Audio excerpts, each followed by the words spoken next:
2026 നിയമസഭാ തെരഞ്ഞെടുപ്പിൽ LDF ജയിക്കുമോ? വീണ്ടും LDF സർക്കാരോ? ഈ ചോദ്യം ഉയർത്തുന്നവരുണ്ട്. പലരും ആ ചോദ്യം ചോദിക്കുന്നുമുണ്ട്. LDF തീർച്ചയായും അധികാരത്തിൽ വരുമെന്ന് ഉറച്ച് വിശ്വസിച്ചുകൊണ്ടാണ് LDF നേതൃത്വം മുന്നോട്ട് പോകുന്നത്. അടുത്ത 5 വർഷം എന്തൊക്കെ ചെയ്യണം കേരളത്തിൽ എന്നതിനെക്കുറിച്ച് പഠിക്കാൻ, അതിനുള്ള പ്രവർത്തന മാർഗരേഖ തയ്യാറാക്കാൻ ഇപ്പോൾ സംസ്ഥാന വ്യാപകമായി വിവിധ വകുപ്പുകളുടെ സെമിനാറുകൾ നടന്നുകൊണ്ടിരിക്കുന്നു. അതനുസരിച്ചാണ് മുന്നോട്ട് പോകുന്നത്. UDF ആകട്ടെ, കേരളത്തിൽ UDF തന്നെ അധികാരത്തിൽ വരും. സർക്കാർ വിരുദ്ധ വികാരം അലയടിക്കുകയാണ്. ശബരിമല കൂടി വന്നോടുകൂടി ഇനിയിപ്പോൾ ഒന്നും ചിന്തിക്കേണ്ട കാര്യമില്ല. ഈസി വാക്ക് ഓവർ ആയിരിക്കും. UDF അനുകൂല തരംഗമായിരിക്കും ഉണ്ടാവുക എന്നാണ് പറയുന്നത് UDF നേതാക്കൾ. പക്ഷേ കേരളം എങ്ങനെയാണ് ചിന്തിക്കുന്നത്? കേരളത്തിലെ യുവജനത എങ്ങനെയാണ് ചിന്തിക്കുന്നത്? കേരളത്തിലെ വിദ്യാർത്ഥികൾ എങ്ങനെയാണ് ചിന്തിക്കുന്നത് എന്ന ചോദ്യത്തിന് കഴിഞ്ഞ ദിവസം ഉത്തരം വന്നു. കേരളത്തിലെ സർവകലാശാലകളിലേക്ക് നടന്ന, കോളേജ് യൂണിയനിലേക്ക് നടന്ന തെരഞ്ഞെടുപ്പ്, അതിൽ ബഹുഭൂരിപക്ഷം കോളേജുകളിലും SFI വൻ വിജയം നേടിയിരിക്കുന്നു. വൻ ചരിത്രമാണ് SFI സൃഷ്ടിച്ചിരിക്കുന്നത്.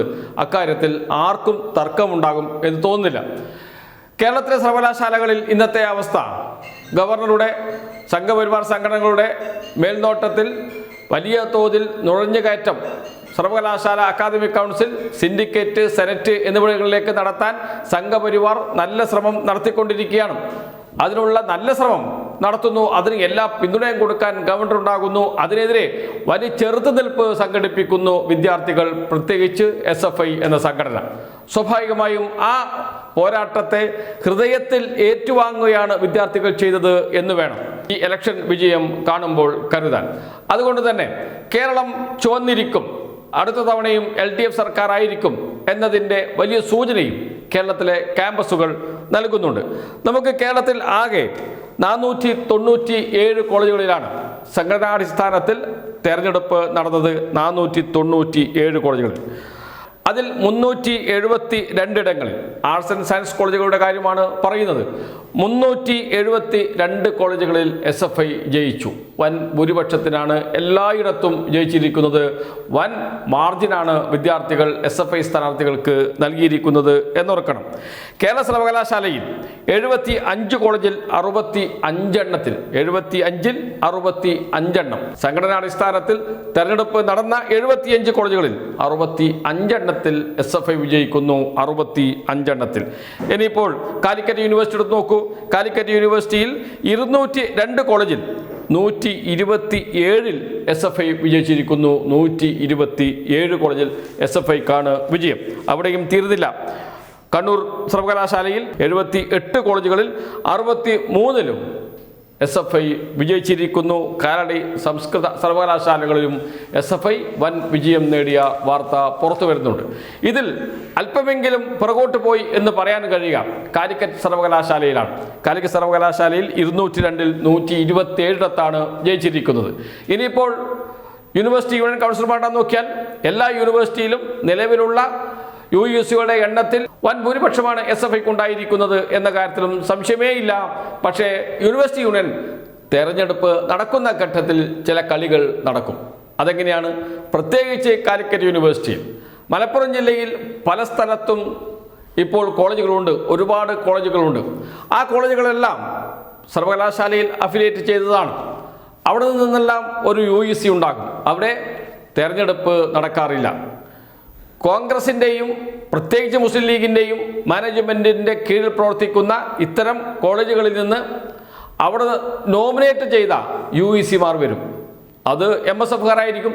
അതുകൊണ്ടാണ് MSF നേതാവ് പറഞ്ഞത്, ഇപ്പോൾ നിങ്ങൾ ജയിച്ചു എന്നൊക്കെ പറഞ്ഞോ, പക്ഷേ യൂണിവേഴ്സിറ്റി യൂണിയൻ ഇലക്ഷൻ നടക്കുമ്പോൾ അറിയാം ആര് ജയിക്കുമെന്ന്, അപ്പോൾ നിങ്ങൾ ചെവിയിൽ നുള്ളേണ്ടി വരും എന്ന് MSFൻ്റെ നേതാവ് പറഞ്ഞതും അതുകൊണ്ട് തന്നെയാണ്.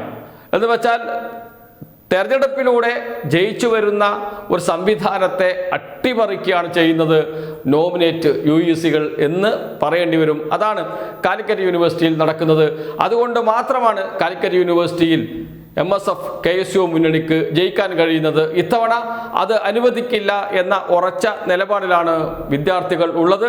അത് വിജയം കാണും എന്ന് തന്നെ പ്രതീക്ഷിക്കാം. ഇതിനെല്ലാം അപ്പുറത്ത് ഈ വിജയത്തിൻ്റെ ഒരു രാഷ്ട്രീയമുണ്ട്.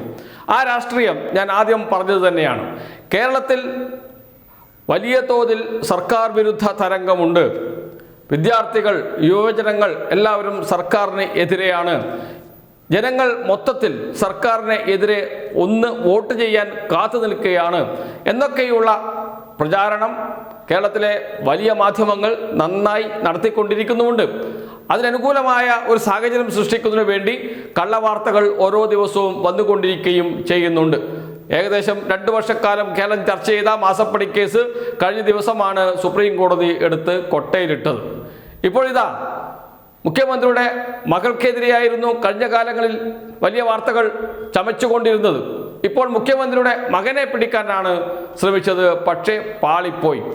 2023 അയച്ച ഒരു സമൻസ് എടുത്ത് ഇതാ ലൈഫ് മിഷൻ പദ്ധതി കേസിൽ മുഖ്യമന്ത്രിയുടെ മകന് ED സമൻസ് അയച്ചിരുന്നു. സമൻസ് മുക്കി CPM BJP ബാന്ധവം അതിൻ്റെ ഭാഗമാണ് എന്ന തരത്തിലുള്ള പ്രചാരണം അഴിച്ചുവിടാനാണ് ശ്രമിച്ചത്. പക്ഷേ ഇപ്പോഴാണ് യഥാർത്ഥ വസ്തുത പുറത്തു വന്നത്. അത് SNC ലാവ്ലിൻ കേസിലാണ് എന്ന്.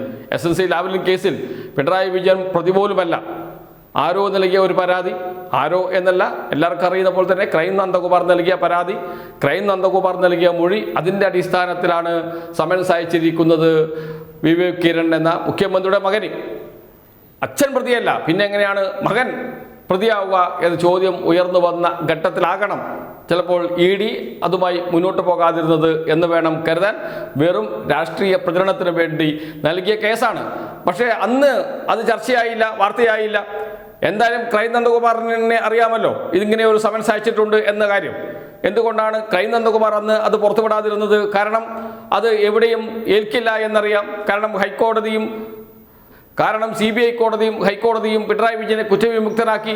പിന്നെ എങ്ങനെ ഈ കേസ് നിൽക്കും? പിന്നെ എങ്ങനെ ഈ ആരോപണം ചർച്ച ചെയ്യാൻ കഴിയും? ഇതൊക്കെയാണ് അന്ന് ഇത് വാർത്തയാകാതിരിക്കാൻ കാരണം. പക്ഷെ ഇന്ന് അത് മെല്ലെ കുത്തിപ്പൊക്കി ലൈഫ് മിഷനിലേക്ക് കൊണ്ടിട്ട് ലൈഫ് മിഷനും സ്വപ്ന സുരേഷും ഒക്കെ വീണ്ടും സജീവ ചർച്ചയാക്കി മാറ്റി. അത് മുഖ്യമന്ത്രിക്കെതിരെ വലിയൊരു വാർത്താ പ്രളയം സൃഷ്ടിക്കാം. ഇതൊക്കെയായിരുന്നു കണക്ക് കൂട്ടിയത്. അതെല്ലാം തകർന്ന് തരിപ്പണമായി മാറിയിരിക്കുന്ന ഘട്ടത്തിലാണ് SFIയുടെ ഈ വമ്പിച്ച വിജയം, കേരളത്തിലെ ക്യാമ്പസുകളിലെ വമ്പിച്ച വിജയം പുറത്തു വരുന്നത്. എന്തുകൊണ്ടും ഒരു കാര്യത്തിൽ സംശയമേയില്ല, വിദ്യാർത്ഥികൾ, യുവജനങ്ങൾ, ജനങ്ങൾ ഈ സർക്കാരിനോടൊപ്പമാണ്. അതുകൊണ്ട് തന്നെയാണ് LDF നേതാക്കൾ പറയുന്നത് പോലെ ഒരു 3ാം LDF സർക്കാർ വരും എന്ന സൂചനകൾ പല ഭാഗത്തു നിന്നും വരുന്നത്. അതിലൊന്നാണ് ക്യാമ്പസിലെ SFIയുടെ വിജയം.